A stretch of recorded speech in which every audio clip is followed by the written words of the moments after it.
What's going on, everybody? It's Coach Reg, aka Mr. Intensity, and my job is to invoke thought and help awaken the world's consciousness one person at a time. Hopefully that person is you. Now, there's things in your food that you need to know about.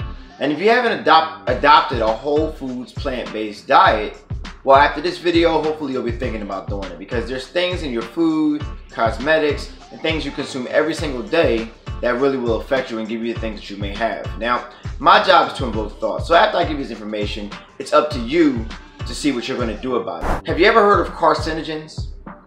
Well, if you watch What the Health, I'm sure you've heard of carcinogens in our meat. Now, we're going to get into that as well, but we're going to get into a lot of other things that you probably didn't know about carcinogens. So sit back, take a seat, and understand that carcinogens are something that you need to be worried about a lot. All right?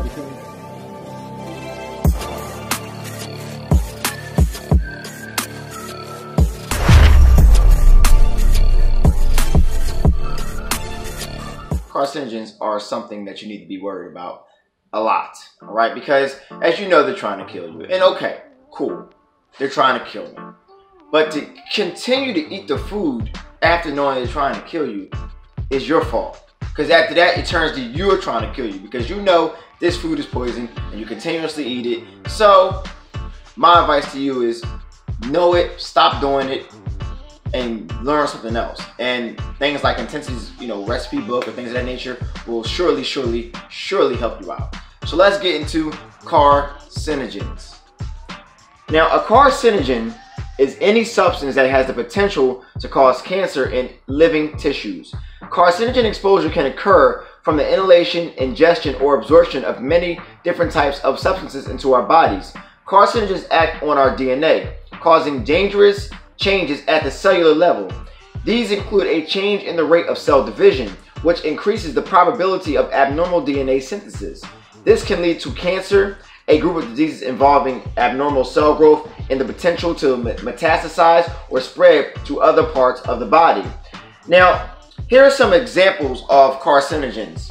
There are many examples of carcinogens in our environment. Most people are aware of the common carcinogens, but these include tobacco smoke, pesticides used to control bugs, asbestos, radon, arsenic.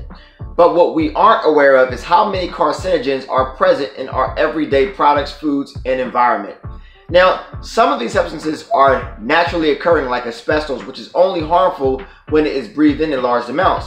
Others are made in laboratories and are found in things ranging from personal care to lawn care products. Many types of toothpaste contain saccharin and phytofluoride. Soaps and shampoos contain formaldehyde and dyes. Some makeup contains BHA, titanium dioxide. All these crazy hard to pronounce words. Now, products with PEG in their name are carcinogens. They are items such as conditioner, body wash, perfume, deodorants, lotions containing products, and again, toothpaste and shampoo. These substances are often added to increase the shelf life of a product or to add fragrance and color, and should be definitely avoided, all right? Which is why we have the Intensity soaps and lotions. Think about it, people, think about it. Now, there are many other chemicals that are carcinogenic, such as those used in lawns and gardens. Reduce the use of these, or at least wear protective gear when handling any of those chemicals. Ultraviolet waves from the sun can, produce changes to our skin, resulting in various types of diseases such as skin cancer, but not many of us, the melanated ones, are really dealing with that, which is why I don't use any sunscreen. Now, carcinogens are also present in the food we eat. Foods that are overcooked or charred. Barbecues, people, barbecues. A lot of us are having barbecues, right? Especially in meats that are carcinogenic. Refined processed foods are known to have preservatives and additives that are carcinogenic. Consuming organic meats, fruits, and vegetables raised or grown using natural feed and fertilizers instead of chemicals or hormones is a great way to avoid carcinogens in your food.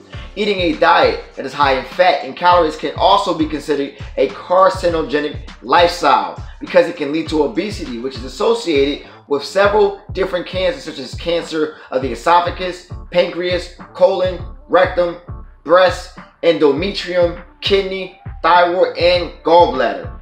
Cutting down on fatty foods and meats will decrease the risk of obesity that can lead to cancer. High intake of alcohol is also associated with cirrhosis of the liver and liver cancer. So cut that drinking out. I'm telling you. Research is showing an association between increased risk of cancer and the consumption of the following foods: cooked meat, cow's milk, eggs and cheese, farm-raised catfish, man, farm-raised anything, all right? Smoked fish, poultry, vapors from cooking meat.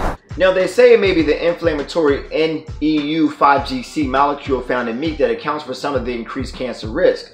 Certain tumors thrive in an inflammatory setting, which is why I always say fasted, alkaline diet. Also, with eating things that actually are natural anti-inflammatories will solve these issues. Now, the insulin-like growth factor IGF-1 may also be linked to cancer.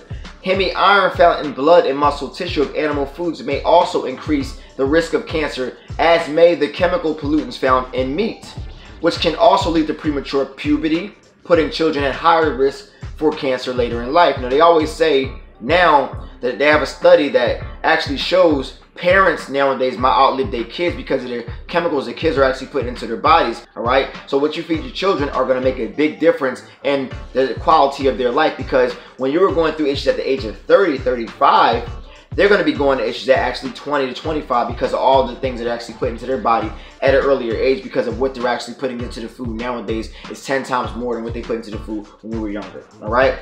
Now, after a cancer diagnosis, cutting down on saturated animal fat appears to improve cancer survival. Now, there are specific foods that research studies have associated with anti-cancer properties. A few of them are apples, beans, berries, black pepper, broccoli, cinnamon, chili peppers, coca, coffee, dragon's blood, flax seeds, garlic, green and herbal tea, Indian gooseberries, licorice, mushrooms, seaweed, nuts, red rice, sweet potatoes, and turmeric. Now, when it comes down to it, people, what are you going to do about it? My job is to invoke thought, so I hope that I can invoke enough thought to make you actually change.